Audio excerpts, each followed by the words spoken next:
To be clear, 14.0, 14.1, Yeah. 14.2 all exist now.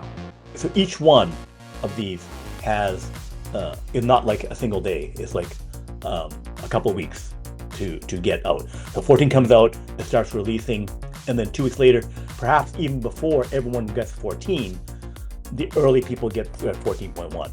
I think that they may wait for additional data to be gathered for a month. 14.2 wide. It'll be used in Austin, San Francisco, Right. LA, Arizona, Nevada, and they'll get more and more data to support the fact, and also more and more testing, because they've only tested with a few hundred employees, and they're quite confident with it, but they want to see the usage by people so they can say, yes, what we saw is confirmed. We told you so. The Tesla FSD Kraken is about to be released, and every sign of competition in its path is going to be wiped out. I have Brian Wang with me today. Brian is an expert deep tech analyst, investor. He's a futurist thought leader.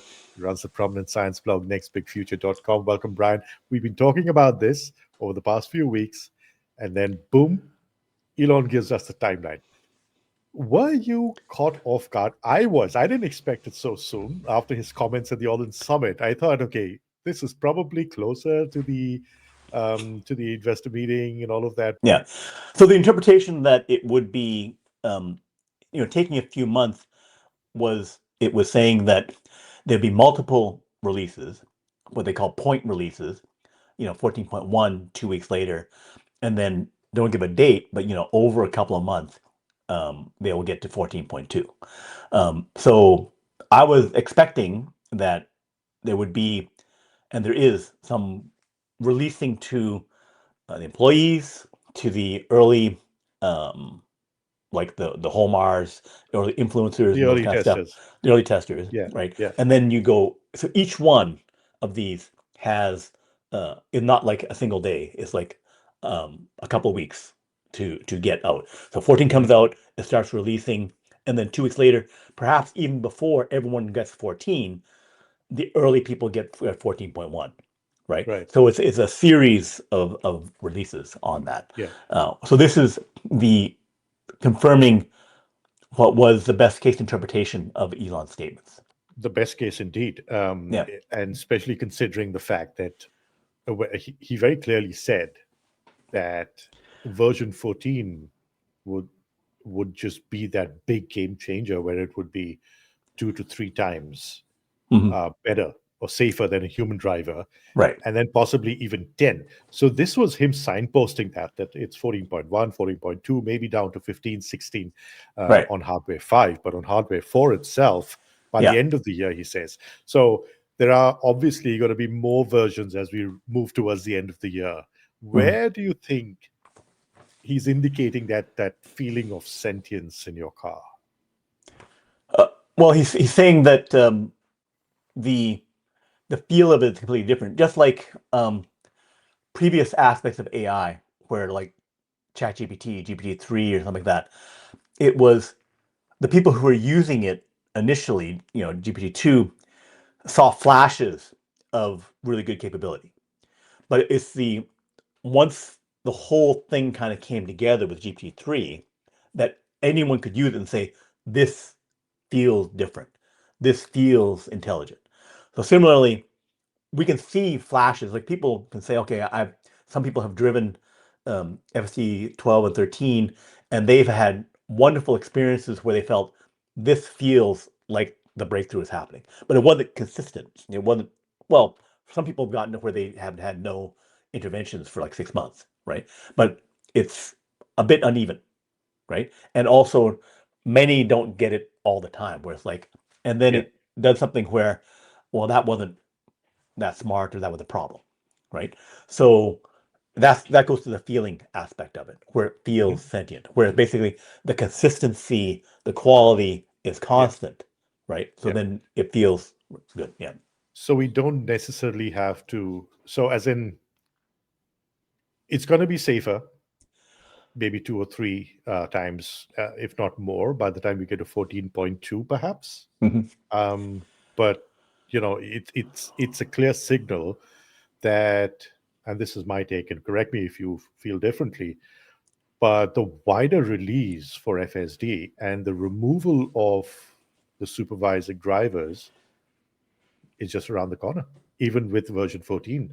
Right. Yes, it is around the corner. It's basically a interpretation by the team, Tesla and Elon, etc., about when do they have the statistical evidence that they need to have the comfort that they will not generate a bad accident that would be a problem, and whether they'll be able to support their decision to NHTSA, National Highway Safety, if the question comes up, you're removing it, why, all that kind of stuff. So when they feel good, technical, data, legal, and then regulatory, then they'll say, okay, let's go on it. So clearly they're getting close upon it. Whether 14.2, I think that they may wait for additional data to be gathered for a month. 14.2 wide. It'll be used in Austin, San Francisco, LA, Arizona, Nevada, and they'll get more and more data to support the fact, and also more and more testing, because they've only tested with a few hundred employees, and they're quite confident with it, but they want to see the usage by people so they can say, yes, what we saw is confirmed. The data is showing that this is better. Right. So to go from 14.1 and then 14.2, it's essentially a lot of reinforcement learning that's involved, which is a function of how much of base data you get, how much you So can add to be data clear, you can collect. 14.0, 14.1, 14.2 all exist now. They all three exist right now and are being used and tested by Tesla employees. Right. So Internally. Internally, the timeline was 2 or 3 months ago, backdating about what had to happen, right? They got to 14.0, right? And they saw it was great and all that kind of stuff. And they intended to have the parameters. They knew, okay, we got this and we're doing that, right? Shortly after they began internal testing, they realized that even though it was great, that there was some adjustments, some software, some things that need to be done that were pretty clear. Like right away, they knew, okay, we need to make some adjustments. And then within a week, they created those adjustments, and thus 14.1 was created. So they knew in testing in the first week, hey, we've got to shave off some rough edges. They make the rough edge fix, and then that's called 14.1. And then they do more testing of 14.1 and 14.0 because they're both being tested. And then they realize, oh, even more improvements you made. But that probably takes a month, 6 weeks. We don't know, right? So they've been in testing for 2 months, and 14.2 has likely been tested for at least 2 weeks and maybe a month. And that's where they're getting the supply I'm feeling, because Elon has been driving 14.2, and he's saying it will almost feel sentient, because he's saying it's almost feeling sentient to me as I drive it. Yeah. Right. So it's not I'm hoping it's going to feel sentient. I'm saying I'm driving it and it feels sentient a lot.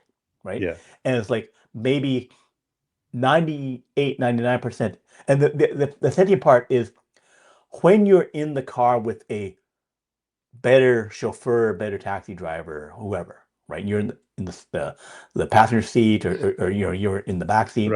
Right. When you're with a better driver, then it's not just they're not getting into accidents, not just whatever. It's the smoothness, it's the control that they have, right? Where you feel like, this guy is next level and doing great. I just feel it, right? Beyond just an ordinary driver, just not even being. I'm not like I'm sitting beside a beginner driver, right? There's the range of someone who is elite driving, right? That they got this totally under control. How they put it into reverse, and they can go backwards, for 200 feet under control to do some maneuver. It's kind of like, and not just doing the maneuver like a Hollywood stunt driver, but doing it under control. Under control. Yeah, under that's the control. most important thing. Right. Under control in such a way that you can trust it and feel safe, because it's all about safety again for Tesla. Right. So just to be clear, so you're saying all these three versions exist right now, 14, Right. 14.1, and 14.2. They're confident enough Yeah. to roll out 14 next week. Yeah. Um, Now I just want you to dwell a bit on this for my audience, because there's this whole debate about and just taking off from the point you were just making, what does it mean to actually feel sentient? So 14 perhaps is already maybe as good as an excellent human driver, if not better, Hmm. right? So it's already at that level Right. where you don't need the human supervision either behind the wheel or in the front seat next to the driver. Hmm. And that is a big, huge differentiator, because that means that Tesla can just roll out a lot more robotaxis next week itself, potentially. Yeah. So that's not going to happen. Right. Why? Well, because um, technically it could be done. Technically, Mhm. they're as safe as human, right? And so that would mean, yes, if I were willing to roll out Uber with regular human drivers and go out to 1 million people, right? I could do that. But the difference is Uber with human drivers can have the regular accident rate and people don't care, right? Because of course, that's a human driver. They had an accident. What are you going to do, Correct. right? It's because this is Tesla and FSD and Robotaxi without human driver that um, that the difference is they can't get into that accident, right? Mhm. Maybe having those accidents doesn't matter mid 2026, right? Right. Where we've had a bunch of safe stuff and then something happens, and then also it's an accident that is, fundamental. Even though the first one, no matter when it is, even though it's 100 times safer, and then the accident rate is 1%, but then something happens. So they need to have enough under the belt where it's like saying, yeah, an accident happened, but it is clearly 2 to 3 times safer. Here's the data, Right. right? So what is that point according to you? Where do you think that's possible at all this year, to just remove the human from the equation? Yes, I think it's possible this year. I think it's Okay. possible this year, right? Would it So be on a normal, let's say a Model Y, or would it be with a Cybercab? Because I mean, if you have okay, so first of all, do you think we'll see any Cybercabs at all on the road this year? yes, yes, I Okay, think yeah, I think that we see that in December. all right. So then there's no point of having a human in the Cybercab, because you No, don't no, have. because so the difference is the Cybercab production Right. of say 1,000 Cybercabs, Yeah. right? So right now there are already dozens of Cybercabs, right? Those Correct. exist and are driving around, and they're on streets. There's Right. dozens of Cybercabs.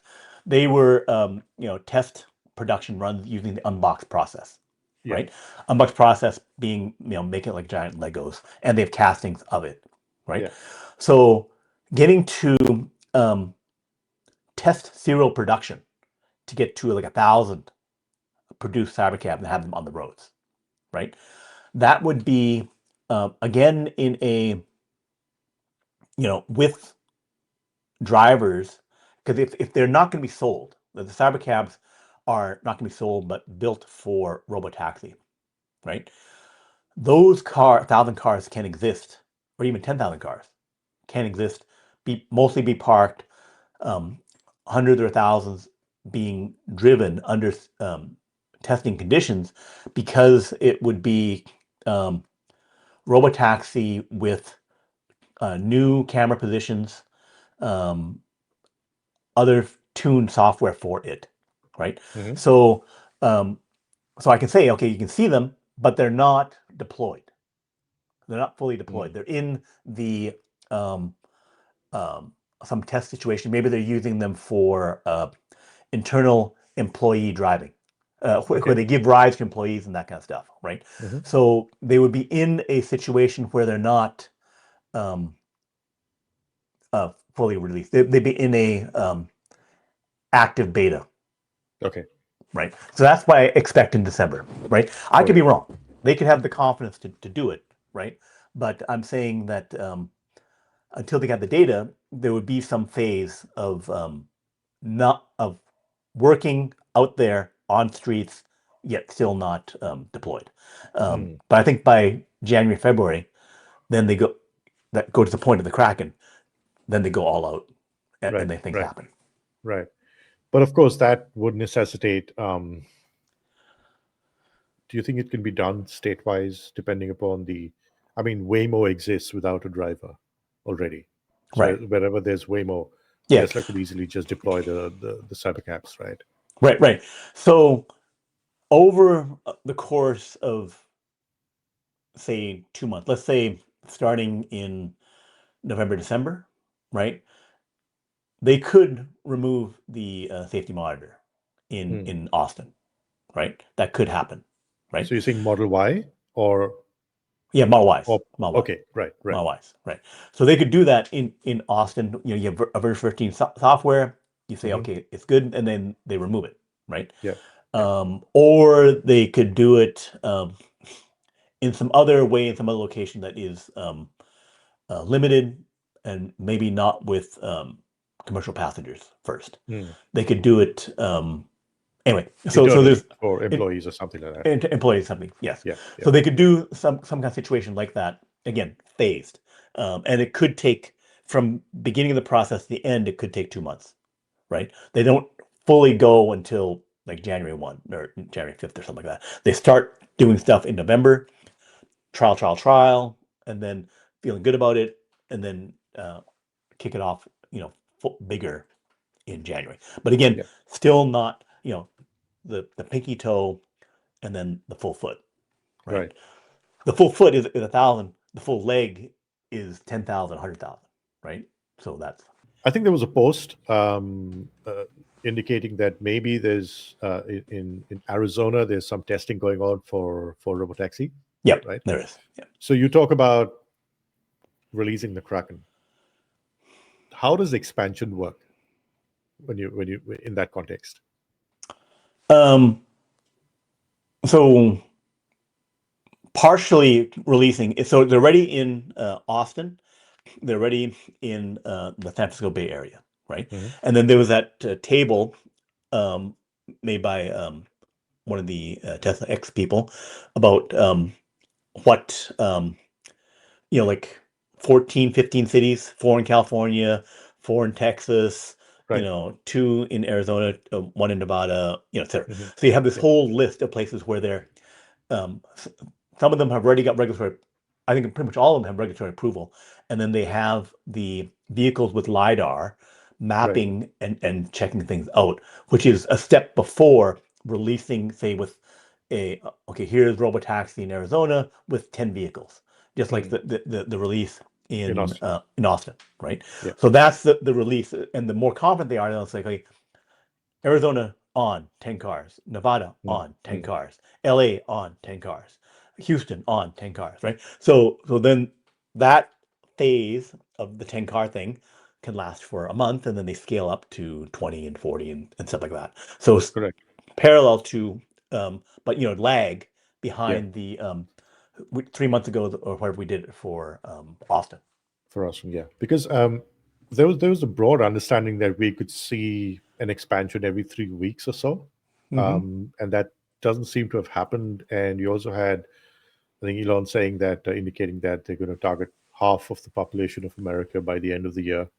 So right, the half the population of America is, the way I interpreted it would be, if I have 20 or 40 pilots, let's say 20 pilots with 10 cars each, even though it is clearly not servicing, say, 10 cars in Los Angeles.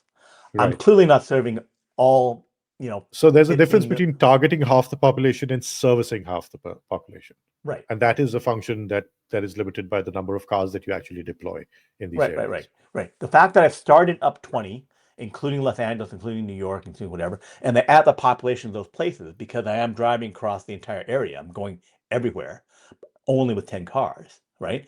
Then you can say that 100 million people are covered, you know. So that's what that means. It doesn't. So for people who look at that, they say like that doesn't really count, you know. But it's like that's what the statement was, and that to the point though, they can once they're confident over, you know, let's say that happens 20 of these pilots by December, right? Hmm. And then 2 months, they go from 10 cars up to 1,000 cars each. So then I have 20,000 cars, right? Now I'm 10 times bigger than Waymo. I'm bigger than Waymo in every one of the locations, right? I'm giving 10% of the rides. Well, now I'm covering those places, Yeah. right? Yeah. So, and then I can quickly scale up to 200,000 cars, right? And I'm competitive with Uber in Austin, in Phoenix, etc. Right? Hmm. So that would then happen. That point of like in that could happen by March, Hmm. right? So they're in the pilots in November, December. February, March, they've expanded the number of vehicles because they're confident, and the expanded number of vehicles happens after they remove um, safety monitor, safety driver, right? Right. So that safety So monitor, safety you're driver saying in happens. the next 6 months, Yeah, everything's got to change right. Everything by will change March, by right? So well, sorry. how does Uber survive? Because I mean, even let's say by March, if you have cybercabs on the road, Hmm. wherever you have Waymo already present, driverless vehicles, right? And you have this existing, let's say, a platform or the base of the Model Ys that are already spread out, right? Yeah, And perhaps by December you remove, if everything goes well, you remove the safety driver. So you have Model Ys, you have Cybercabs on the road by March or even April. Let's say it's end of April, right? Right? A little a one month into Q2. How does Uber survive that? Because you're already looking at that massive difference in the cost to customer. yeah. So Uber's financials do not get massively hit until the number of Tesla vehicles get to about 200,000, At Okay. 200,000, then there is significant pressure on them. How do they survive? Is one, they can buy 100,000 Teslas. There are Teslas in their fleet. They can all get the FSD, you know, have the purchased FSD. And if Tesla has said that we will allow private owners with Teslas and full FSD into the network, so Into the then network, yeah. so then Uber can say, okay, we have to put the capex into this to buy But do you 200. think Elon's going to let that happen? He's not going to say you can't buy a vehicle. He's just going to say I'm not going to give you a deal. But if you pay full price for a car and you pay full price for an FSD, you're one of my Tesla customers, right? Okay. Just because you're Uber, you know, what difference does it make? You know, you're Mm. you're Uber, you're Google, and you bought all those vehicles. But Hmm. this was one of the reasons why I was saying that once FSD is working, once Robotaxi is working, there's Okay. going to be a surge of sales of regular vehicles. So do you think then that Tesla Model Ys, for sure, he's not going to sell cybercabs to Uber, but if let's assume he you have 100,000 cybercabs by the end of next year, Yeah, you have the potential scenario of those Model Ys cross subsidizing all the other cars on the Uber network with human drivers, but yeah. still they wouldn't be able to match the cost per mile, the cost per kilometer. Right. But the thing is, not being able to match the cost per kilometer only matters after. So, can you compete at whatever price Tesla's going at? So, Mhm. Tesla can go for the first trillion miles at a buck 50 Yeah. for the price to consumer, maybe a buck, right? As you go from 100 billion miles, so Uber is about like 100 billion miles, and they there's a trillion miles for the full market. When you drop below the $2 to $4 price that Uber is charging now, you drop down to a buck 50 and then down to a buck, right? So you go down to a buck, you have to get 10 times bigger. So no one is losing money per se if your costs are at a buck or so, which you can have Yeah. even with human drivers in many locations, there's Uber has to get ultra efficient to do that because they are making money on Yeah. their $2 pricing, Yeah. right? So it starts to impact, it starts to do stuff. You're still profitable, and then no one has got cutthroat yet because everyone's Mm. expanding, and Yeah. there's still market for everyone, right? Yeah. It's basically, and you're starting to move people out of I own a car, I'm driving my own car, and then they're shifting over into both Uber and into Tesla for 2 years, 3 years. Mhm. So there's no like I'm losing money because I've gone to 75 cents or 50 cents. Right. And then it matters like is my cost structure, 60 cents or is it 20 cents, right? I guess. So Yeah. so then it's okay. So it's a transition of 3 to 4 years, right? They can see I'm screwed if I can't do this. Yeah. But it's screwed 3 years away. Just like Barnes and Noble, can Barnes and Noble survive But with Amazon? And it turns out they you're did. being kind when you say it's 3 years away, because if you look Well, at, the full doom is three. I'm thinking the full doom is three yeah, years away. yeah, Like you're going what's off the yeah. what's a way for Uber to maybe differentiate something like Uber Eats or tie-ups with, but then the Robotaxi network could so easily do that because you've got Grok inbuilt into it, and Yeah, you yeah. can do so much more with Grok. Ultimately, there is no hiding place. But Yeah. if you operate as a um, you have your 2,000 cars, you have your FSD, you can operate. You don't have the Cybercab, perhaps, Hmm. although maybe there's a deal there because it's just like selling in bulk. It's Yeah. like, Yeah. you know, there it's a question of how much did I make you pay, right? If I Yeah. make you pay the right amount, you can survive. You're just, just like I don't know, But what Android I phone. still I still don't understand why. But this is business, right? Yeah, yeah. Elon's not here to do charity. He has to answer to shareholders, right? I don't see any reason why there is no possibility of just undercutting Uber once you have, maybe by the end of next year, when you start. I mean, okay, so when do you think they're going to scale up production of the Cybercab? Next year. Is it the next year? Is it the second half or the end of the first half? I think it starts.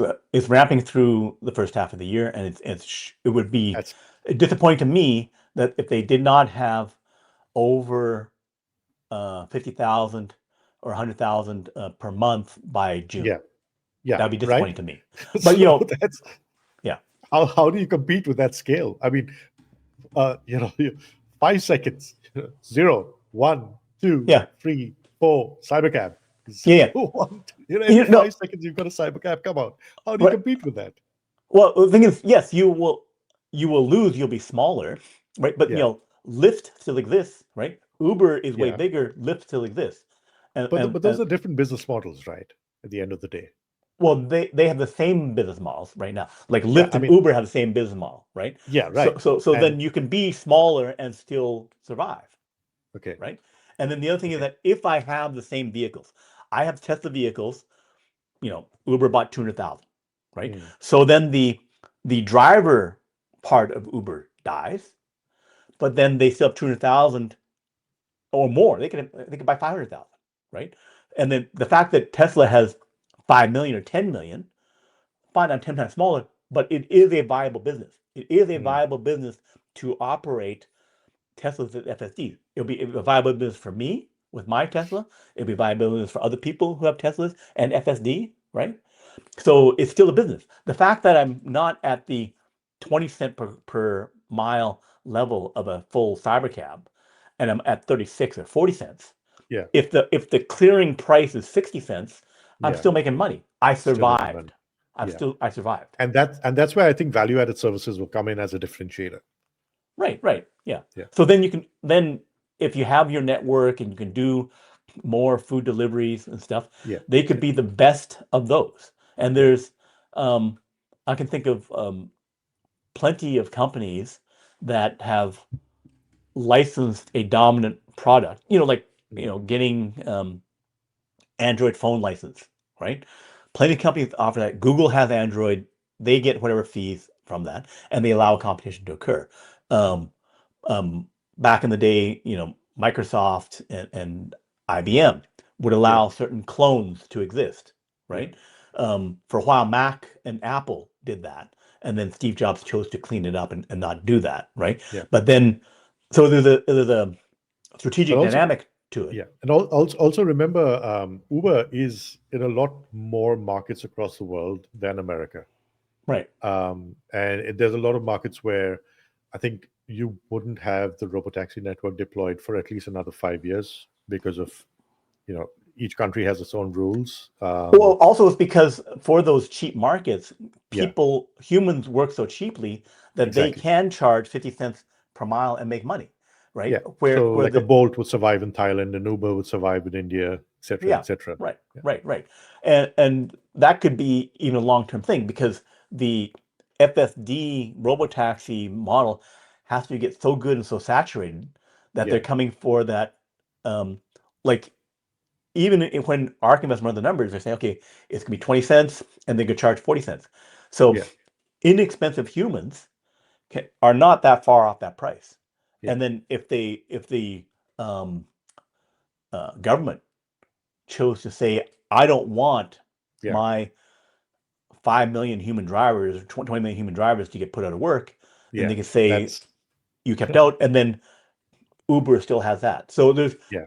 because of how big it is, how global and the nature of the situation, they could, and then the fact that they can become a second place by Mm, aligning with Tesla, yeah. right? And saying, and we'll buy it. Yes, you get more money. And the fact that Tesla would get initially, say, $8,000 per Mm, year on their FSD, right? And then they could raise the price. Like before, they tried to raise the price to 15,000, right? yes. So they can raise the price to I think it'll 20,000. become that's a very good point. Yes, So absolutely. they I can raise the completely price. agree. They can raise the Yeah. price as much on Uber and on anyone who's saying, Yeah. okay, did you buy it or not? The Mm, subscription price goes from like $99 to $299 per month. yeah. The purchase price goes from 8,000 to 15,000 because it just works now. Yeah. And then, but if you pay it, then you work into your cost structure. You can run a business, right? Yeah. But Yeah. from Tesla's point of view is if I sold FSD for 20,000 Yeah. over the course of say 10 years, that $2,000 per year Yeah. is at That's 50 cents per mile, right? That's equivalent to 4,000 miles. yeah. I'm pre-selling 4,000 miles out 10 Yeah. years, Already. right? So then even at a lower price, I'm pre-selling more miles. If I got to a lower price, it's at 25 cents or something like that, Mm, right? We're going for mm, 10 trillion miles and blah blah blah. That $20,000 is pre-selling like 8,000 miles per year, right? So yeah. it's like I'm selling it in bulk. If you want to sell it in bulk, you want to purchase in bulk and then get even more, you're free to do that. But you have to Yeah. pay the price Paid. that I'm adjusting Yeah. Yeah. as the value goes up. Yeah. And in so many cases, you pay it upfront Right. Right. because you're already And you had to buy accounting my for that. car, which I make Yeah. profit there. Yeah. So the profit thing is fine. It's all a matter of just pricing it. Yeah. I price Yeah. it right. It's dynamic, and I make sure I'm paid and I'm rewarded, Yeah. which is Yeah. yeah. Let's just listen to what Kathy said recently. She was on the Master Investor podcast. Let's talk about robotaxis. We said that with AI, it's going to be winner takes most. Is robotaxis winner takes all? Winner take most again. I think in the US, for example, which we think will be the largest market, we don't think China will be the largest market because the cost to ride in a taxi there is 35 cents per mile. Right? And in the US, the cost per mile for an Uber, minimum $2. And In at New York surge City, it's time, like a joke. $4 to $8. It's Yeah. ridiculous. So it's going to be much more valuable in the United States. And in the United States, we have two players. Everyone else has failed. I know that Zoox with Amazon is trying to break in, but they've been working at it for a while. The two so far are Tesla and Waymo. Waymo commercialized way before Tesla in 2018 or 19. Tesla commercialized just this June in Austin, Texas. But now we're watching the race, and Tesla is moving very quickly. Waymo's trying to keep up. We think Tesla wins the race, mostly because it is vertically integrated from a manufacturing point of view, whereas Waymo is dependent on other auto manufacturers, and it's dependent on a hardware stack that is much more expensive. It has 23 sensors. So we've got LiDAR, radar, and then just plain computer vision. You'll make your point. Let me make a point then. So Yeah, Waymo sure. is in more trouble than Uber, Right. right? Because they're making they only have 1,500 vehicles, and then to Kathy's point of ARK Invest, it's not just the vertical integration and that Waymo has to buy other cars. They cannot make their own car. They have to get a car and then put the sensors on it. Yeah. So what is that process? They do not get a Waymo car out of a factory, right? Yeah. They get like an I-Pace, which they bought a bunch of I-Paces a year ago because I-Pace is no longer made by Jaguar, right? So they got a bunch of I-Paces when they say, hey, we're shutting down this line.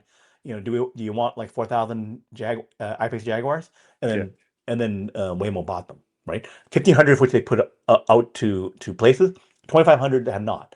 So now they say, okay, we're going to expand quickly, and then we're going to put a bunch of our I-Paces and other vehicles out onto the road, right? What is that process? I take an I-Pace from storage where I got it parked, with my 2,000, 5,000 other I-Paces, and I bring it out, and then I go through my my team of conversion people who take $100,000 worth of sensors, lidars, etc., put them on like a custom thing. I'm converting like a custom um, Ferrari or something like that, and I'm doing all kinds of stuff to it to stick on the extra equipment, right? That didn't come out of the factory.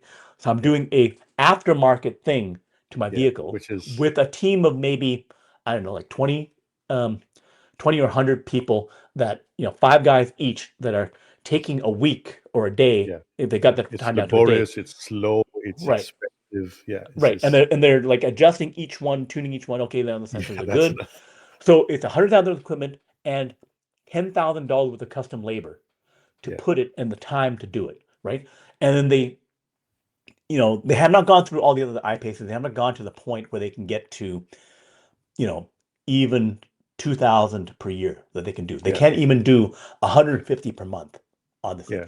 And the other thing is that they need to have the LiDAR and the millimeter wave radar. It needs to be Robotaxi grade LiDAR.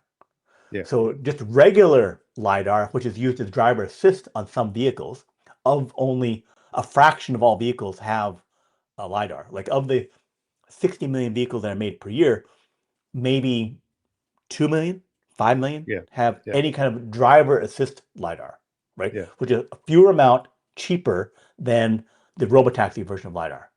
So to get a lot of Robotaxi LiDAR, you have to build factories that have Robotaxi grade LiDAR, which does not exist. They have not built it because no customer, no Waymo was saying, build a factory that can make 100,000 LiDAR for 100,000 vehicles. Okay, you can buy it? No, I'm not ready to buy it yet. I want you to build a factory so that when I'm ready, nobody's going to do that. Nobody's going to do that, right? So then, spend $5 billion on the factory. You go first. You give me the contract to buy it first. I'm not going to do it. So then it doesn't happen. No chicken and egg. So Brian, where's all that bravado coming from? Is it just, from Google, from Waymo, from Uber, everybody else? Or is it just like GM that you go down with this whole facade? You go for facade because you're spinning it, and then you're concerned about raising the money because it's like you're not profitable. You're losing $2 billion, $4 billion a year. So then who's giving that money? So Google has to keep giving you money. Private equity has to keep giving that money, right? So you have to sell a story as an executive to say our plan will work And then, oh, what about that Tesla stuff? No, don't worry about that. We got that under control. We can do these things. So then they have to keep selling the story, and then people keep believing it, keep putting more money into it until the end. And then whatever other, if they have any sophistication at all, they would think, well, this other scenario could happen. This doesn't make sense. But Yeah. if your main guys are Google, etc., they're thinking, I'm concerned about my Google DeepMind $20 billion investment in TPUs and stuff like that. Yeah. And then I have a meeting on this for that other thing. And then the executives who make the call are on the Google other bets part of the company, Yeah. which would, like search other bets, right? Then they can say, okay, I still got the permission to keep going. So we haven't made the call to pull it off life support. Yeah. Right. So then they keep lying. So that's their motivation. Yeah. And well, we've also got, speaking of production, so let me just bring this out on screen. This is the US patent that Tesla got for their unboxed process. And this And is it's from the just outer part of the car. the outer part of, Mm. So it's we haven't even got to the part where the truly unboxed process is revealed, correct? Mhm. Right. So this, how much of a force multiplier is this going to be when you add the hardware being produced at the cadence that it will be for Cybercab, and then add that to the software of FSD in the Robotaxi network? Elon put out a post where he said that the unbox process they already have or are getting to 10 seconds cycle time. So the cycle time being that if my factory is producing 500,000 vehicles, like in Shanghai, the best Tesla factory, and Tesla factories are better than all other car manufacturing factories in terms of like how many cars come off the end of the line. So it takes 10 hours to build a car, goes from beginning to end, and then a completed car drives out with every 28 seconds in Shanghai. I think every 45 seconds in Texas. So he's saying that the cycle time overall production process get down to 10 seconds. So they're saying that they'll be almost 3 times faster than Shanghai. So if Shanghai can produce 500,000 cars, if I'm pushing out a car every 10 seconds, a Cybercab, that same line could potentially produce 1.5 million cars.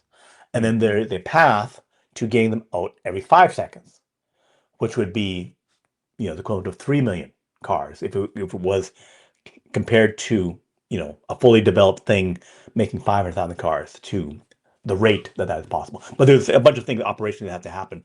If I could burst to that level, I have to get sustained the supply chain stuff. There's a bunch of things that have to happen for that. But this is something that they have technologically been working on for the past 6 to 8 years. And a bunch of things are coming together to achieve this. One is the processes for Unboxed, which is building like giant Legos. And then there's also 48-volt architecture, so things can snap together, electronics work, steer by wire, brake by wire, so that the brakes and the steering can work, right? So this is a huge amount of effort that, someone else can take the patent and copy it. Take the patent, copy it if you have 40-volt architecture. They spent tens of billions of that. Copy it if you did all these other things that cost Tesla, 5 years and $10 billion to do. Yeah. Right. Yeah. So just a quick clarification. So this is not specifically for the Cybercab, but this is the unboxed process for Tesla vehicles. That's what the patent is for. Right. So the Cybercab is a lot simpler to manufacture by an order of magnitude, perhaps, if not more. Right. So just for my audience out there, a little bit of clarity, because it's important to keep that in mind. We're talking about Tesla cars here and not the Cybercab in particular, which is even more simpler to manufacture. That's the way Tesla has whittled down the process, which is just try and wrap your head around that and the implications for the cadence of production when manufacturing is scaled up. Right. That's going to be a sight to behold, those cars, the Cybercabs coming off the production line. And they have been implementing this over the last year or two. Yeah. So in the current factories, in the current lines, where they are able to introduce a more efficient unboxed process capability, they have tried to do that. But because you're changing something that already exists and you didn't redesign the vehicle to do it, Yeah. they've only been able to get some. It's a little more difficult to do that on Right, an existing line. Right. So they have done some effort toward that. We have not seen the volume of vehicles increase to the point where the fruits of that work have come together. We do know that Cybercab is being built with unboxed process. So did they go? Supposedly, they did not want to wait until full unboxed process for the new vehicles because they said that they would make YL, perhaps Y compact, using more like existing lines and not going with unboxed. But the new Cybercab is going with unboxed. So then, if they release the vehicles like I was saying in December or in January or February and start ramping, then we would be ramping with a unboxed process, say maybe starting off at only twice as fast, a vehicle every 14, 15 seconds coming off the line, right? Of Cybercab. That would be starting next year, which would mean that the potential endpoint of 4 full shifts making Cybercab unboxed could see 1 million vehicles instead of 500,000.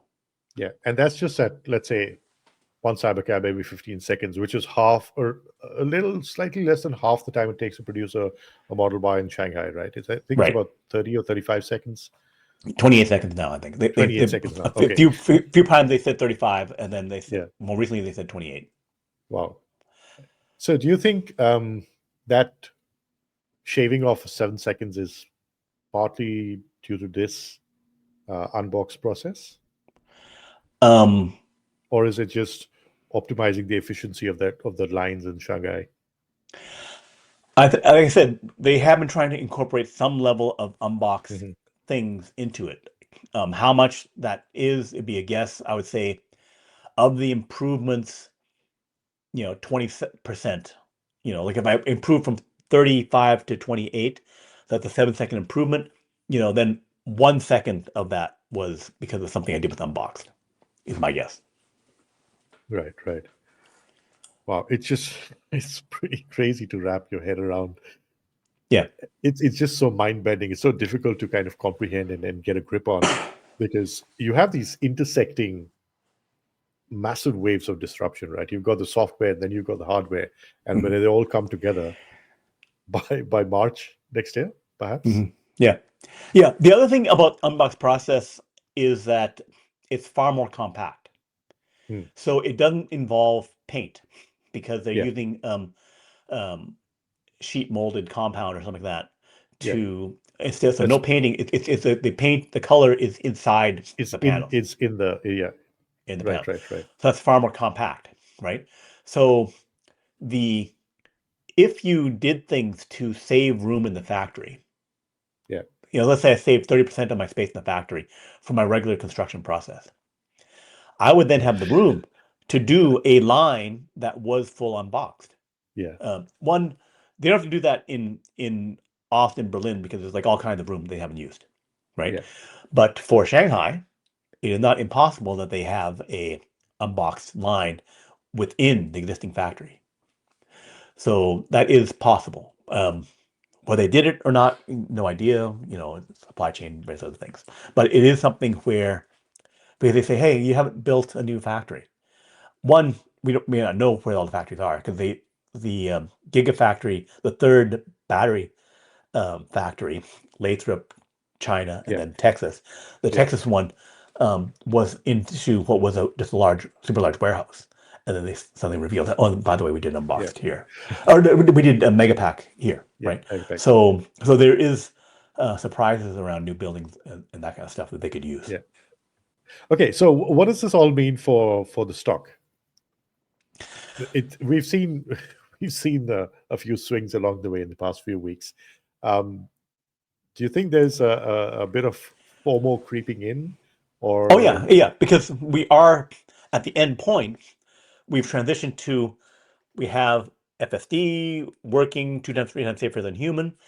It's rolled out to all vehicles. We have that in all of our robotaxi situations. We can get rid of the human driver. We can scale this up in the endpoint of 6 months, right? And also we have production of Cybercab. We have started to release Unboxed process as well, right? So all those things basically could be in a very, very mature state in 6 months, right? Yeah. So to me, where we are now, pre-release of Q3 volume numbers, that there's a series of constant good news around each of these things happening and developing over the next 3 to 6 months, right? Yeah. Leading to the endpoint where all these things are very mature, where we could have 10,000 robotaxis in 20 different cities, or 20,000, that kind of stuff, making money, showing that it's profitable. If you have 20,000 vehicles operating at 50,000 miles per year, right? Then that would be a billion, I think a billion miles, right? Yeah. So a billion miles at $2 per mile, right? That's like $2 billion. So that's starting to be financially significant. So then that would start moving the needle, right? But also just the fact that it's happened means that everyone has to start modeling it, right? Yeah. They can't just say, well, that Kathy Wood thing, I don't believe it. I give it like 0.01% chance. And so even though I kind of put it in my thing, I didn't really put it in anything because I was putting a little fudge factor to zero it out, right? So then once you have to put in at 10, 20% that we could have 1 million vehicles, right? Then in 2027, right? Then it goes from $2 billion to $80 billion, right? $80 billion of near pure profit starting in 2027, 2028. So then you put that kind of thing in, and then it's like, it's a huge financial impact. You have the ChatGPT moment, and you can see that the NVIDIA revenue surge is going to happen. So same thing for Tesla, that looking forward a year, if I'm already at that level of 20,000 vehicles, then they say, well, you could get to 1 million vehicles. If I get to 1 million vehicles, then I'm looking at $50 billion worth of adjusted EBITDA, 4 times higher. So then the stock price could go up to 2,000, right? So that surge is on the table over, from 12 months forward. 2,000 is the end of next year? Is that where you're expecting it to be? All things considered. If the execution is as perfect as I described, right? There's certain things that are more important in terms of like once everyone sees the money and the profit for Robotaxi is for real, and I can predictably see when we will have 1 million Robotaxi, right? When they know 1 million Robotaxis around the corner, 3 to 6 months away or something like that, then we're going to converge towards the $2,000. Okay, so that and that would mean if you have a cadence of about 100,000 Cybercabs a month, maybe June, July next year. Yeah, that would be clear, right? That'd be clear. That would be the clearest signal, even to Wall Street, that you got to factor in the Cybercab production, and you already have a mature FSD.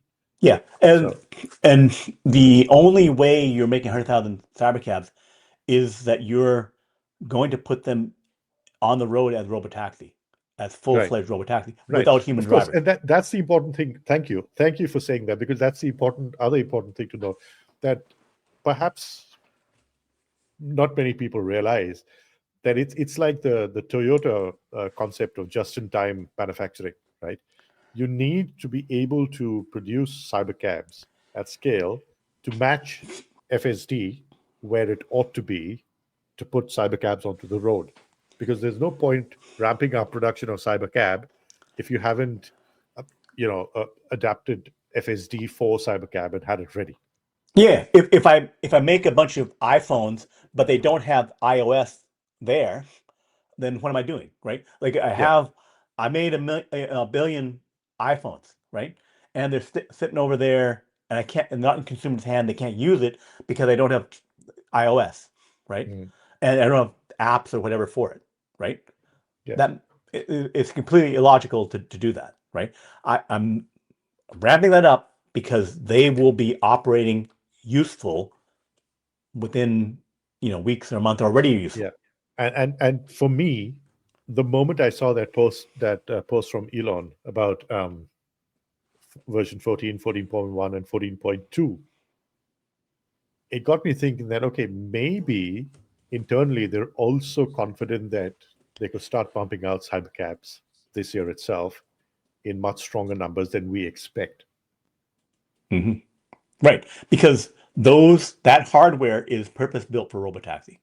Right. There is no, especially if they make Cybercabs with no steering wheel. Yeah. If they make Cybercabs with no steering wheel, the only purpose for building that is a Robotaxi with a steering wheel.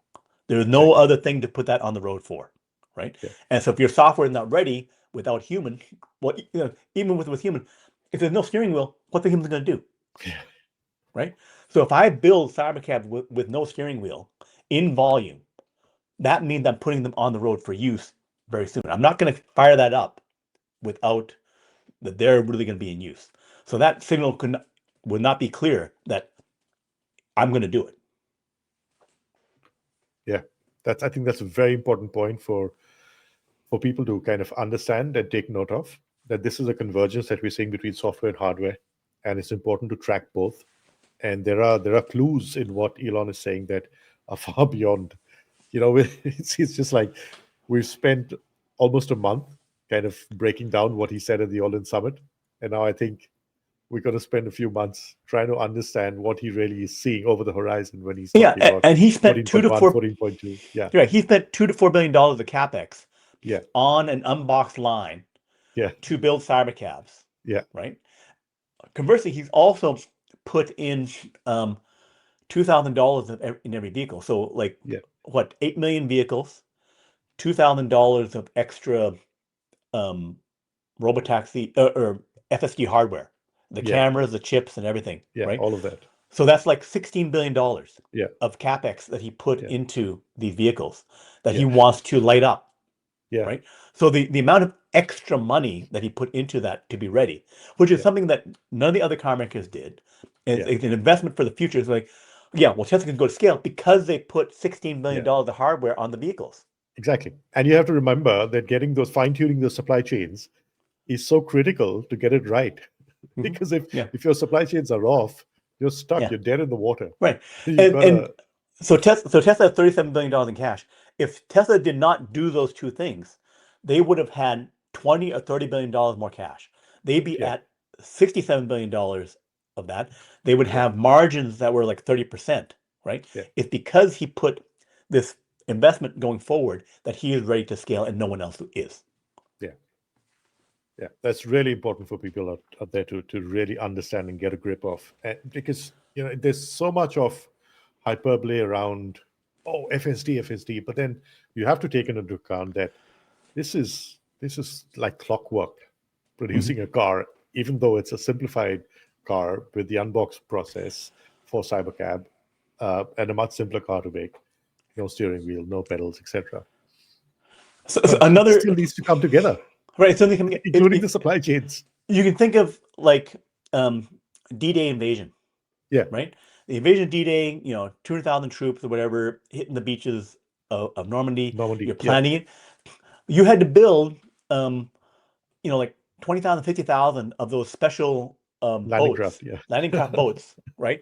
To go. So my landing craft boats in this case is, Model Ys and then Cybercabs.